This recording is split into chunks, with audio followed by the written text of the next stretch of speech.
Well, good evening, everyone. As you probably know from the program, I'm Kenneth Cooper. My byline is Kenneth J. Cooper, and this is Lucilda Dassardo-Cooper, my wife of 30 years.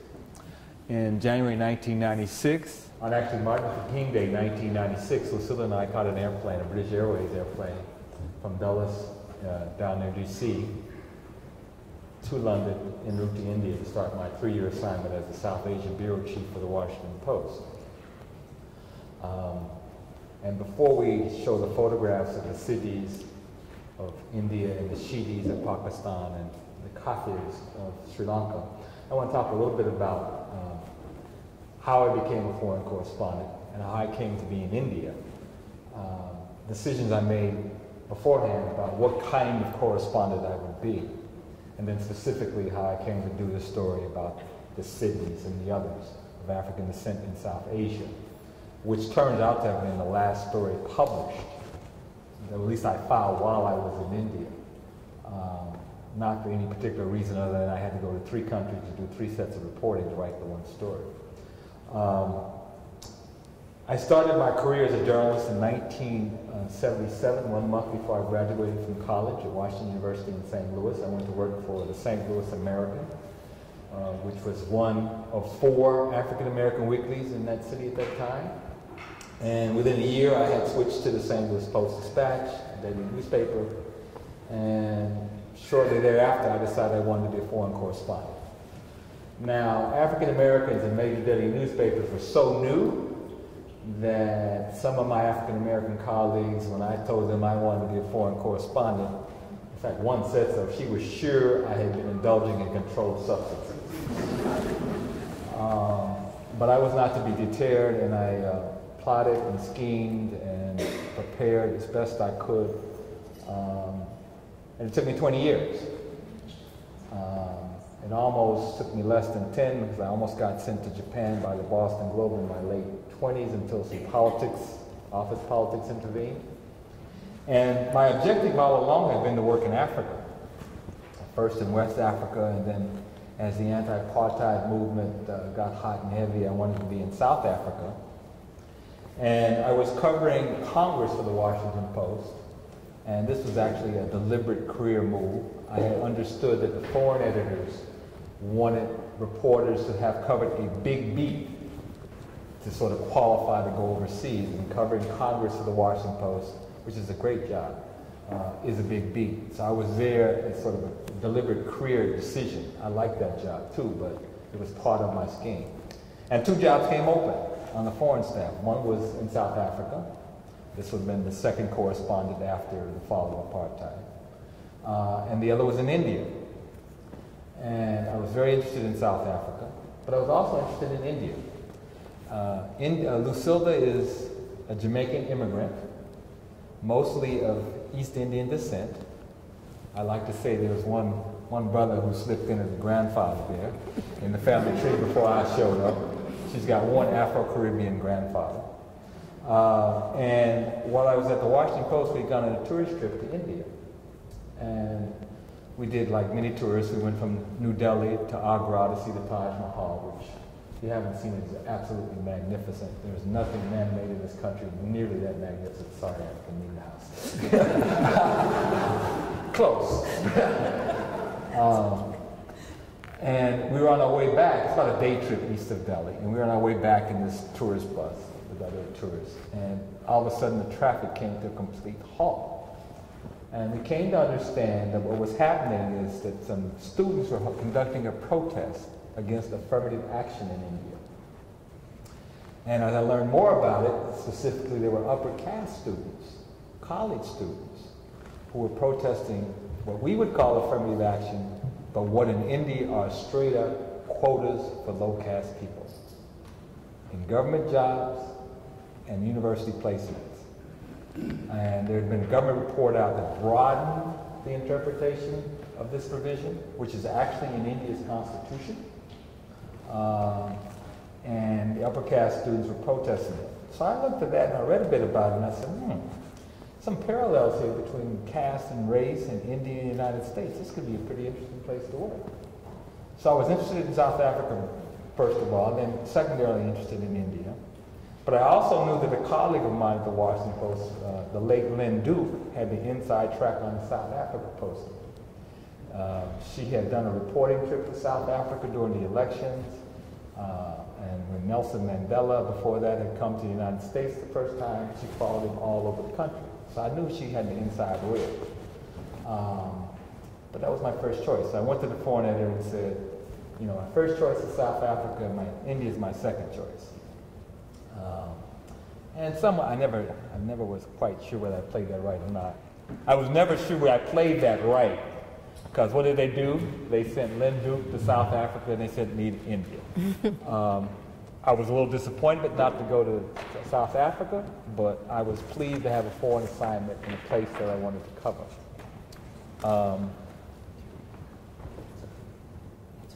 Okay, is that better? Yeah. And a couple of things happened actually before I left. First, I was working in Washington. The word got around that Ken Cooper's going to India for the Washington Post. And then what happened next was kind of surprising to me. There were these former journalists who had been correspondents in India who would come up to me and say things like, when you go to Dharamsala to interview the Dalai Lama, when you go to Ahmedabad to visit Gandhi's ashram, when you go to the rat temple, there's this Hindu temple in India where rats are venerated and they're all over the place. And it's sort of the stock story. And it occurred to me there's at least 2 generations of foreign correspondents from this country who had been writing the same stories over and over again about India. And a lot of those stories were sort of in the vein of, aren't these Indians kind of loopy? So I decided that I was not going to do the same old stories. I was going to look for new stories. The other thing that happened before I left, and I had 6 months to prepare, was I had dinner with my predecessors who were a married couple. And he said to me with, great certainty, you'll be the first African American to be a correspondent in India. And I said, really? You sure of that? Oh yeah, I'm sure. And he had a benign reason. He was trying to, give me a head start on thinking about how people might respond to me. But I was still a little skeptical. I haven't been big on that first black thing in a while. And one of the things I learned when I got to India was, well, not so much the first, because during World War II, there were several African American weekly newspapers who sent correspondents to cover the war in Burma, which was then part of British colonial India. That was number one. And then the second thing, after I got back, I ran into a TV producer in DC who I knew, and she says, oh, I heard you were over in India. Did you know that Bill Drummond covered India for the LA Times in the 1970s? Bill Drummond's an African American who now teaches journalism at the University of California, Berkeley. So that's all a predicate to sort of get to, I went to India with these African American eyes and wanting to do new stories. But I didn't arrive knowing that there were people of African descent in India or these other countries. And how that happened is kind of interesting too. In 1998, the Summer Olympics were approaching, and I decided I'd do a story about why India, which was then just under 1 billion people strong, had won so few Olympic medals. I think at the time it was like 12 or 13. I think they had one single individual gold medal. And so I went to see the officials at the Sports Authority of India, and they gave me some explanations that had to do with, undernourishment and not being able to afford the same kind of training and athletic preparation programs as other countries. And also that in Indian families, the idea of your kid growing up to be an athlete is not really encouraged because there's no money in it. So, be a doctor, be an engineer. But then he said something that was really interesting to me. And it's one of those moments when you don't know if they would say this.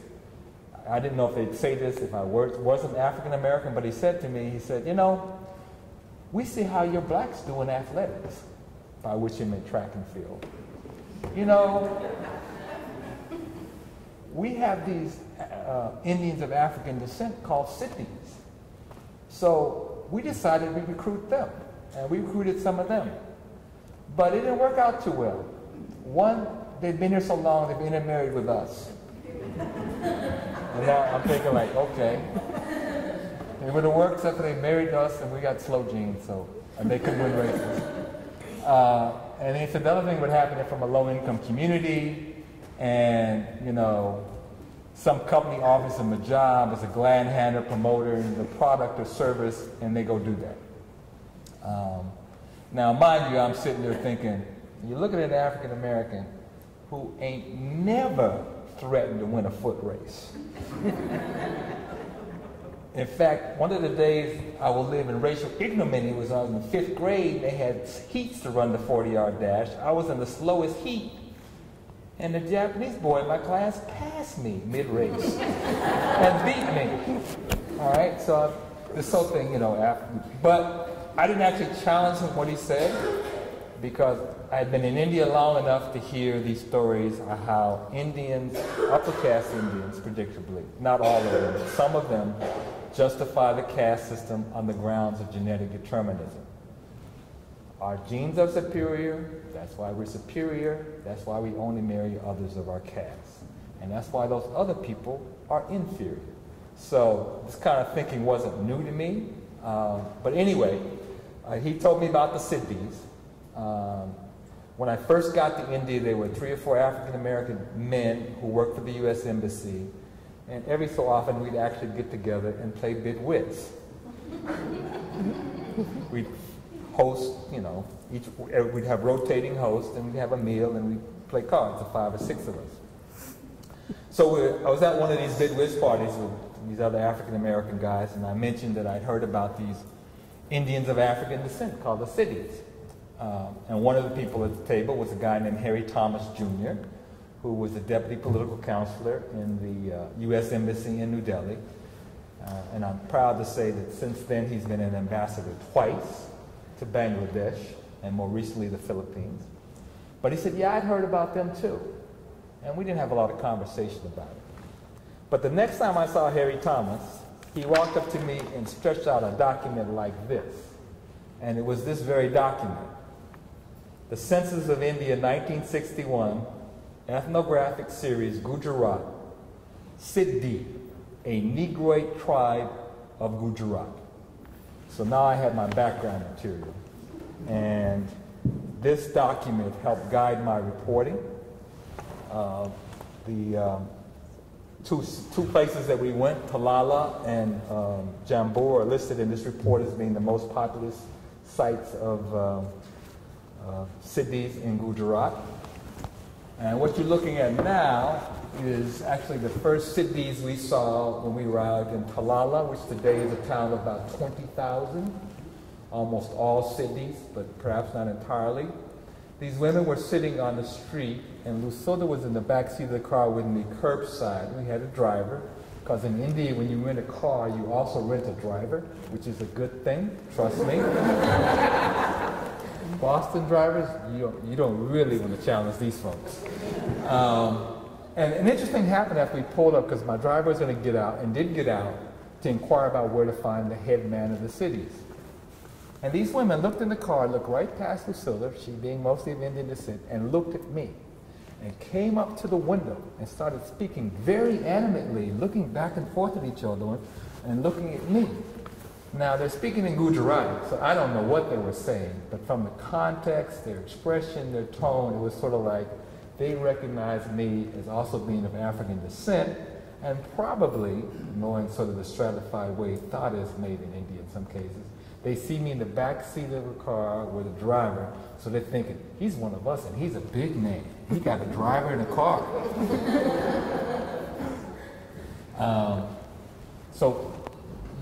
This is a gentleman who's also in Talala. Very strong African features, as you can see, facially and also physically. I should say one of the things that the ethnographic study says that in 1961 there were some cities in Gujarat who were still using words of Swahili, which suggests that they originally came from the Kenya, Tanzania, Uganda area. And I also information here from another professor I consulted at the University of Iowa. They're mostly a Bantu stock, that broad ethnic family in Africa, which most African Americans are from the Bantu stock. So you have him in Western dress, African descent, and on this vehicle he's driving, which Lucilda can talk a little bit about, there are some symbols that let you know that you're in India. What are those symbols there?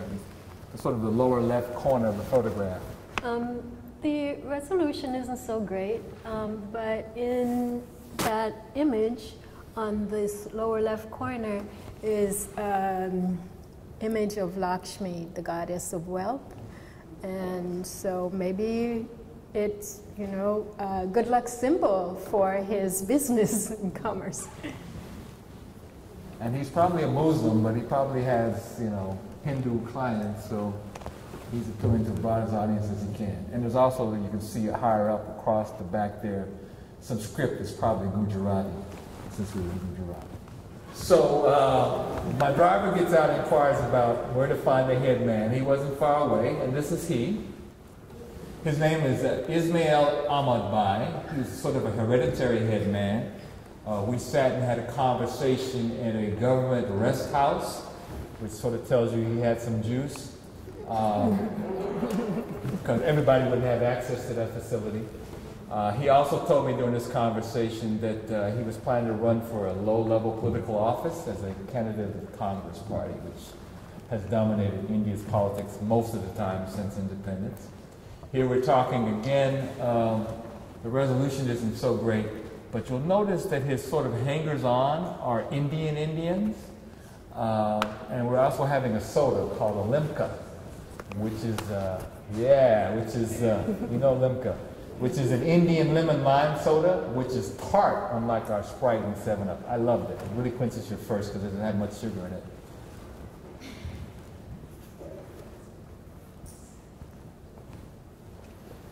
Here again, a street scene from Talala. You see the guy's got his head covered, a Siddi, African, obviously. Over on the left there, that's sugarcane, I believe. This is another Siddi in Talala, and it looks like he is actually selling sugarcane, which must be grown in the area. One of the things I found interesting was coming into the city of Talala and noticing something about the body language of some of the people. I was a little bit puzzled at first, and then I realized, oh wait, they are of African descent, and their body language actually is very different from people of Indian descent.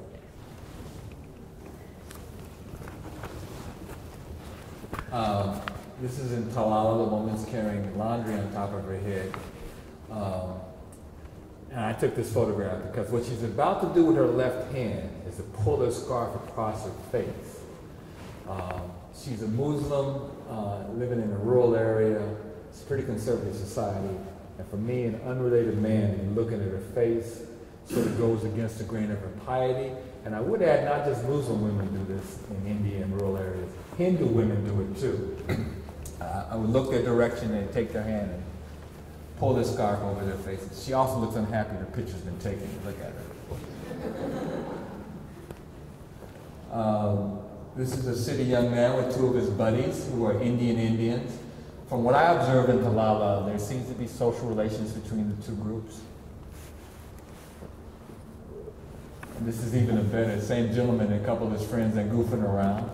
They seem to have pretty friendly relations. I think they were congratulating him because we were taking photographs of him, so therefore he's an instant celebrity. They probably were ribbing him. I think so. Two city young women. Notice the one on the right has her hair fully covered, the one on the left not so much. But I'm sure Lucilda took this because they don't seem to have much problem with being photographed. Same two women. Now I'm taking a photograph and they're sort of retreating into the shadows. Oh, they seem to be enjoying having the photograph taken too. Another street scene there. Can't see very well over on the left, but that's a coconut vendor who's a Siddi.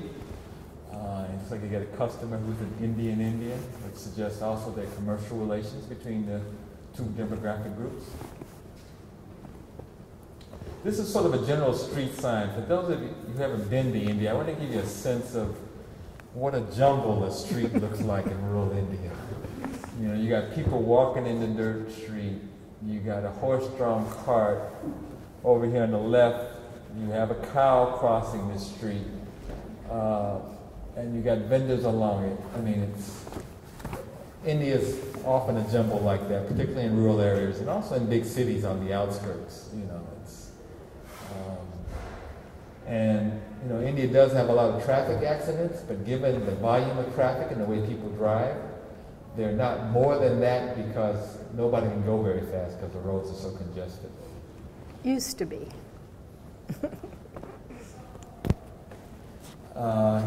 Here you have seated on the motorcycle a Siddi man and his Indian buddy posing. You know, both of them seem like they're pretty cool guys, at least they think they are.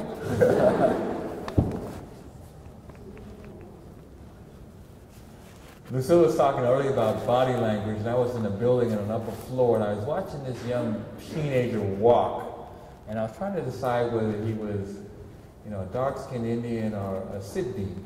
And then from his walk, I could tell he walked with that swing. I could kind of capture it here. I wish I had a video. You could see it. I mean, you can see a teenager walking like this in Roxbury, Dorchester, Harlem, Watts, Southside Chicago, Jamaica, Kingston. You know, the same body language. Again, you have a city man in Talala, surrounded by Indians. That gesture with his right hand, this right here, this is a very Indian gesture. So you can see the acculturation that's involved too. It's very Indian.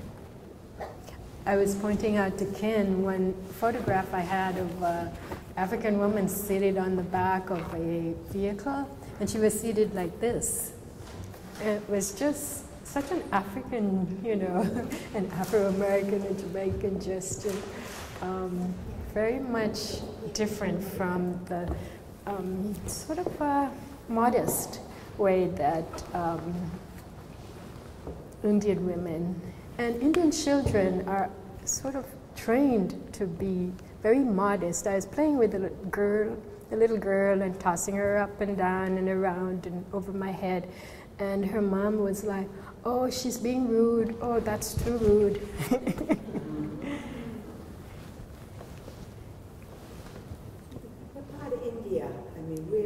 Oh, yeah. We're in Gujarat state, which you can think of as sort of the right shoulder of India. It's along the Arabian Sea. It's the northwest corner. Pakistan is right above it. I should have said this earlier. It's the state where Gandhi was born, where he had his ashram, where he conducted his salt march to the sea. It's also home to many families named Patel,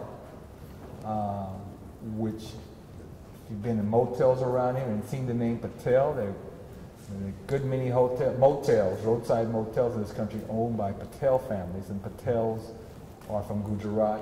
Gujarat historically, since it's on the Arabian Sea, was involved with trade relations widely, and so Gujaratis tend to be, you know, pretty good at entrepreneurialism. And in fact, Gandhi, as enlightened as he was actually attached to his caste identity. The name Gandhi means grocer. He's from a family of grocers who were merchants. So he's sort of from that caste of merchants, and he was attached to that. As much as he was opposed to discrimination based on caste, he begins his autobiography, The Story of My Experiments with Truth, by asserting his caste identity. You might want to explain what the castes were. There were 4. Well, don't go that deeply in that right now. Are we ready to? Okay. So we moved to Jambur, which is a village which is totally Siddi. Talala is big enough to be on a map. About 20,000 people live there. You won't find Jambur on a map. It was maybe only 20, 30 minutes at most from Talala. And I talked before about how Muslim women don't want men taking their photographs. And these women are fleeing from me, trying to take their photograph in the village. We arrived there just coincidentally about mealtime. These are three Siddi men, presumably related, having their afternoon meal. I noticed the two men both have their heads covered, a sign of Muslim piety. Here's Ismi Ahmad again with a young man in Jambur. You know, I should have asked more questions when he said he was a hereditary headman, because I wasn't sure as I went through this, a headman in Talala, a headman in Talala and Jambur. He got treated like he was a head guy here too, so it may be broader than that, maybe the whole district, which would be equivalent in our terms to a county.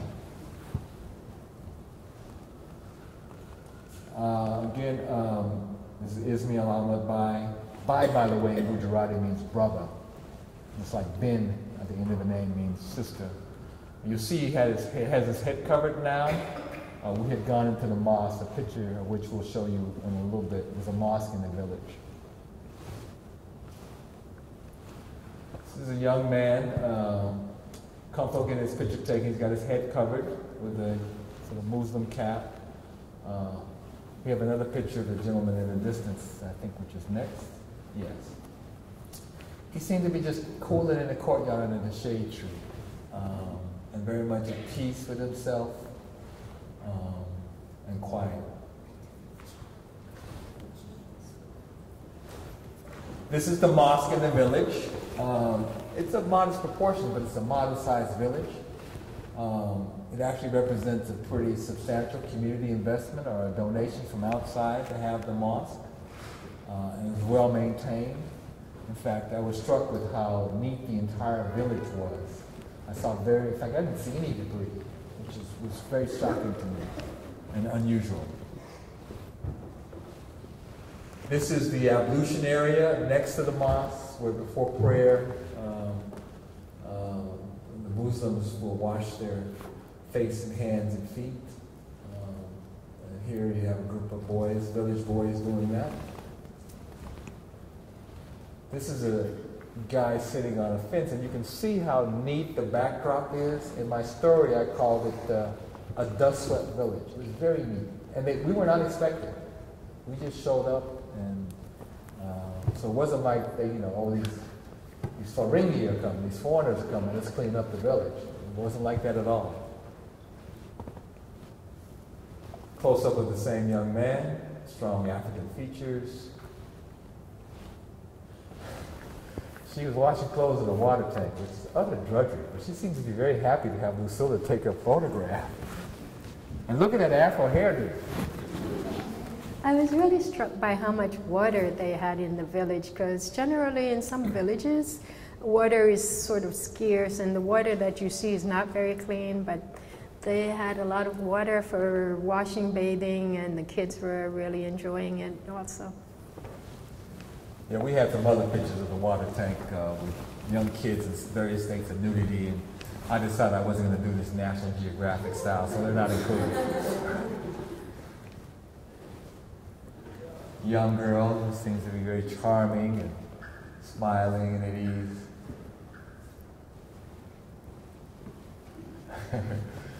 He's in a few of these. He's a character. Now, can't you just, you can see African American, Afro Caribbean, and African boys posing almost in the same kind of way, mugging for the camera, right?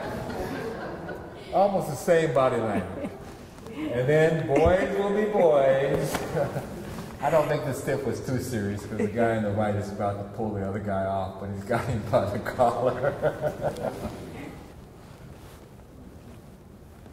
And this last shot is really not about the boys in the foreground, but the roofs in the background. As I traveled around India and spent a lot of time in villages, because back then 70% of the population lived in villages, one of the things I learned was how you could assess the relative prosperity of a village, and the roofs are a key thing. So here we have ceramic curved tile roof. which is a sign of relative prosperity of this village. And in this ethnographic study in 1961, there's photographs of the same village of Jambur, and their homes were made of mud with thatch roofs. So they've made some economic advances. This was taken in late 98 or 99. They made some economic advances. Whether they've advanced more quickly than the rest of the country, I can't say, but it shows some socioeconomic progress. As far as I could tell, most of the people who lived in Jambur made their living in agriculture, either farming or as farm laborers, which also, despite India's high-tech reputation, is where most of the employment is in India, in the agriculture section. So we're going to move up the coast of the Arabian Sea to Karachi, Pakistan, the largest city in Pakistan. It's a port. It's also the financial capital where the stock market is. And it's a teeming city of, I don't know, 10, 12, 13 million people. And these are the Sheedis. This is sort of the lane where they live. I couldn't quite find out as much about, I couldn't find a printed or expert source on them. But one thing I was told is that they came by land through Iran into Pakistan. And originally it settled in Balochistan along the Arabian Sea coast, what's called the Makran coast. And in fact, another name for the Sheedis is Makranis. And from what I understand, in the Makran coast, they were treated like slaves. They were very poorly treated. But some of them started migrating to Karachi even before partition and were working in the port. And when India and Pakistan were created by the British in 1948, Karachi was a small city of 40,000, and where the principal activity was the port. And Sheedis, I was told, formed a big part of the labor there in the port. I also was told that the Sheedis who live in Karachi are relatively more educated and prosperous than those who still live in the Makran coast in Balochistan. And Balochistan is pretty much a backward province of Pakistan. This is a very dignified guy. He seemed like he was a community elder. He just sort of had that gravitas about it. Don't you think so, Lucilda? I guess that's why I was drawn to taking a photograph of him. Another photo of the same guy. This gesture with his hand under his heart is, I'm pretty sure, a gesture of Muslim piety, which also sort of speaks to his status in the community. Although I would note he does not have his head covered.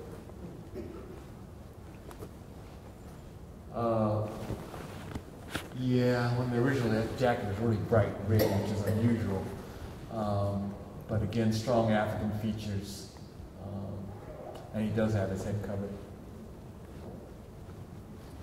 Two smiling young girls, the one on the left, clearly a Sheedi. The one on the right, she could be Indian, or it could be a Sheedi, excuse me, Indian, Pakistani, a Sheedi Pakistani mix. Kind of hard to tell. Both heads covered. Young guy. Young girl, very bright smile. Some of the elderly women or older women among the Sheedis, notice they all have their head covered. The young girls don't. Typically that head covering thing starts about the teenage years. So young girls, they don't, aren't compelled to do that. And then an elder woman among the Sheedis. For some reason, I get a feeling of distress from this photograph of her. She seems a little distressed. I like the way her eyes were so bright and clear. So finally, we're going to move to the Cafirs of Sri Lanka. You know, Cafirs in apartheid South Africa was very much an insult, a racial insult. It's an Arabic word that basically means non-believer. It's applied to these people of African descent in Sri Lanka because they're Catholics. And they're Catholics because they were brought to Sri Lanka by the Portuguese. most likely from Mozambique on the southeast coast of Africa. When we were there was still a Kafir chorale that sang in Portuguese. And we went to see them. We flew into Colombo, which is the capital sort of on the southern tip of the teardrop island of Sri Lanka off the southern coast of India, and drove a short distance up the west coast to this place called Talala. Again, I was a little disadvantaged because our driver was serving as a translator, which is not ideal. I couldn't find a translator for me. I didn't usually use one when I went to Sri Lanka. But after a couple of stops and a couple of inquiries, we met the Cafirs. This is a family patriarch, I think, who I interviewed in his home, which was actually quite nicely appointed. You see he's got Sri Lankan dress. I don't know what they call it in Sri Lanka, but in India they call it a lungi. And Sri Lanka is often hot and humid, so he doesn't have a top on. This might be his grandson. I'm sure it's the same house.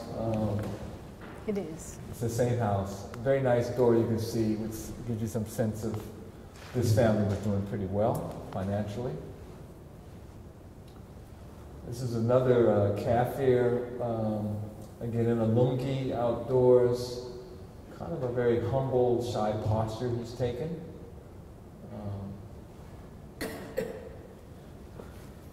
This is a woman whose name I did get because it was in my story. Her name is G. Maria Jacinta. She married a member of the ethnic Sinhalese majority. She also sang in the Portuguese language chorale I mentioned. And you see in the background, I'm not sure if this is her house, but it's a thatched roof on that house, which means the occupants of this home are not as prosperous as the first guy I showed. And this is the last photo, and again, this is Maria Jacinta. The last photograph I took of her, she said an interesting thing. She says, "I'm coming to America." Well, it took a while, but she finally made it. Thank you. Good question. She wants to know whether, when I was talking to these South Asians of African descent, they had a sense of their history or where they came from. The short answer is no. The head man of the Siddis, I asked him about it, and he says, I don't know where we came from in Africa. I wanted to visit very many times, but I just know we came from Africa a very long time ago. And in fact, your question, my editor sort of asked me, he said, do they have black consciousness like African Americans had started in the 60s? And not really. I mean, the Kafir woman who sang in this chorale in Portuguese suggests some, cultural connection to, the Portuguese colonial roots back in Africa where they came from. But I didn't see a lot of that. The one professor I corresponded with at the University of Iowa did tell me in an email that he knew at some point there were some Siddis of India who had gone to Uganda in search of their roots. So some do, but it's generally a low-income community and not particularly well-educated, though, as you know, a lot of Indians in rural areas aren't particularly well-educated. Yeah, good questions. She wants to know, first of all, if the Siddis were brought in the 7th century by the Portuguese, and also the relationship of the Siddis to the caste system.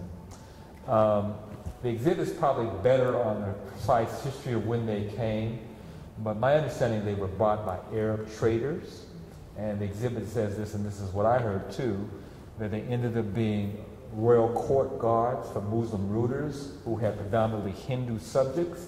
So it was to the ruler's advantage to interpose this alien population that had nothing in common with the subject people, so he could command a complete loyalty.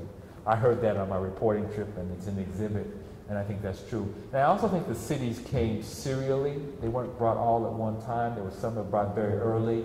I think there were some others who were brought much later, in 1500s, 1600s. And there were some that were brought by the Portuguese, who wound up in a little island called Diu, that's sort of off the coast of Gujarat and Maharashtra, the state just to the south. And there were also some Africans imported into India, into Goa, but those people are not generally referred to as the Siddis. Oh, the caste. Well, maybe I should give a little primer about the caste system, because I think in this country we tend to have a very generalized, vague understanding of what it is. The first thing to understand about the caste system, it is a Hindu religious thing. It is only Hindu.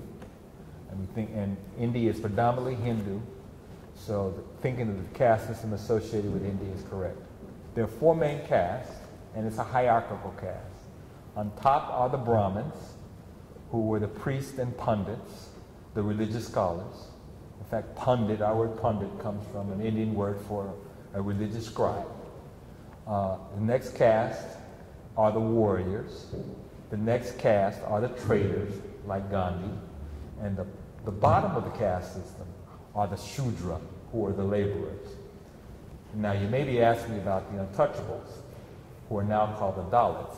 But the Dalits are outside the caste system. They're not even on the ladder. That's why we get our word outcast. They're outside the caste system. Now, with respect to the cities, when this ethnographic theory calls them a Negroid tribe of Gujarat, there's actually a technical term that's being used. Very strangely, in India they have quotas for technically what the British described as scheduled castes and scheduled tribes, lower caste. And the scheduled tribes are the indigenous people. They too are covered by affirmative action, which the Brits started, by the way. And it just turns out, very strangely, the Siddis in Gujarat are considered a scheduled tribe that are subject to the benefits of affirmative action in government jobs and university places, which is very kind of strange since they're not indigenous people, obviously. And apparently that's the only place in India where they're considered part of the caste system. My observation. And also, there were Muslims which put them outside of the caste system. Right. My sense of the sort of social positioning of the cities, you know, one of the things I observed working in India for 3 years is that the caste system has these amazing horizontal networks. You know, if you want a service and you ask a Brahmin, they're likely to refer you to a Brahmin. And depending on what service is, you know, within the caste, you'll find somebody who will be able to help you. But they don't have strong vertical networks where, you know, a Brahmin will refer you to somebody, a Shudra, to get some work done. You know, they don't have that very well. So my sense is, since the Siddis aren't part of any of those networks, and even low caste people, the Shudras or even the Dalits, you know, it's based on occupation, and they actually hang on to their occupational niche, and because without it, maybe they don't have anything. So the cities are sort of apart from that. And I think, you know, in our terms, they suffer from lack of social networking with people who have resources or access to resources. I would call it a low-income community. Maybe not necessarily poor from what I saw, and I just only saw 2 communities. Does that help? Good questions. The first question is how widespread the Siddis are in India.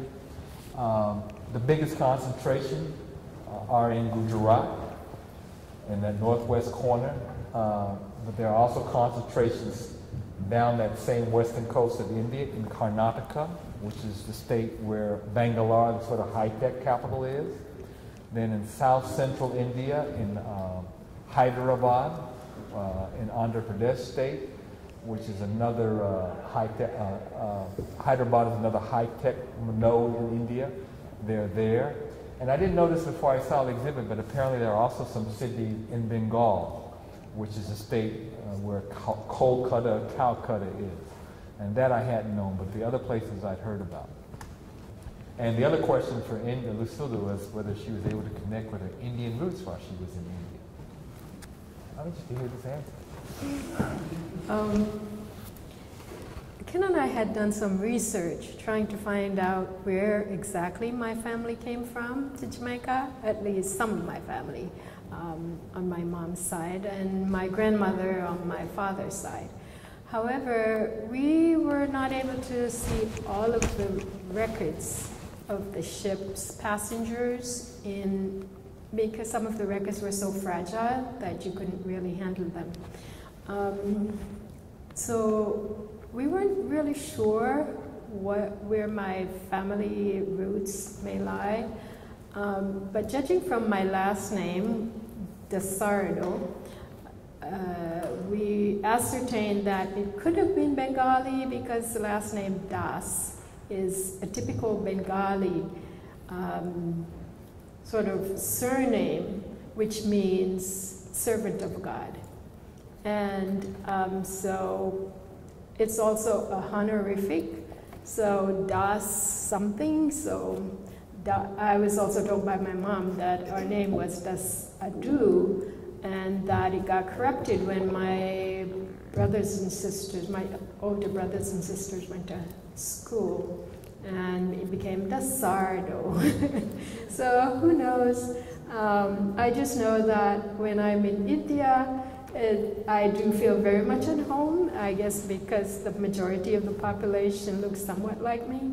Although I'm not regarded as Indian by most Indians because of my body language. They think I'm from Sri Lanka. We used to go shopping sometimes in these outdoor markets, and the salesman would approach Lucilda and have a little bit of conversation. They'd be like, "Oh, sister, welcome home. I give you discount." They look at me and they see a Ferengi. I'm gonna give you tourist price, 2 or 3 times Indian price. I didn't get any breaks. The question is whether there were some, Africans who became Hindu. Technically, you can only be born a Hindu. That said, I think in the ethnographic study there may have been 1 or 2, a minuscule part. But you can see if they got imported by Muslim rulers, they worked for the Muslims, that, they would adopt that religion and that faith. And the other thing I would say, a good number of the Christian converts in India and some of the Muslims are former Hindu untouchables / Dalits.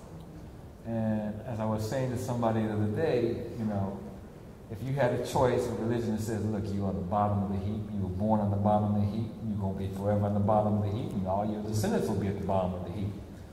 And somebody else came to you and said, we're all God's children. We're all equal in the eyes of God. What would you do? What would you do? So I would think there wouldn't be much gravitation from Muslim to Hindu. Actually, you told me something I didn't know about India. That's why you could spend your whole life as a correspondent in India and never run out of new stories to tell. Why people wanted to tell the same ones over and over again, I never got it. But I had known that there were Yoruba people who had settled in India. And I would suspect there wouldn't have been much interaction because these people don't move around a whole lot. Yeah. What I said was in 1961 at least, they were still using Swahili words. One of the other vestiges which I saw on videotape, and I hope to perhaps show a snippet of it, but the archaeological dig in my files couldn't make it quite that deep. But I have a videotape, and you actually can see some of this on the web, of the Siddis doing a dance, an African-style dance called Damla, D-H-A-M-L-A. And the videotape I have doesn't have great production qualities, but you see men hip rocking and also tumbling. The tumbling could be vaguely reminiscent of some of the capoeira moves. But I went on the web and I was looking at video of Damla more recently, and it seems like they've gotten costumes and troops, and they travel around, they do performances, and not only are they asserting their culture, they're making a little money, which is a good thing for a community like that. So those are the two prominent things. And the other thing that I read, and I don't know why it's not in my file, I did recover my file on the Siddis, but I read that the Siddis were responsible for producing these throw mats fur rugs called duris that are light cotton and very light. And we brought some back with us, but they're very light material and lightweight. They're out of cotton and they don't last very long.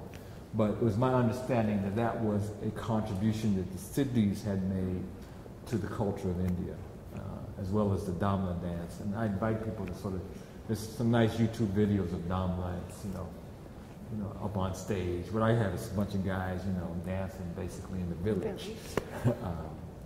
Anyway, thank you all for coming.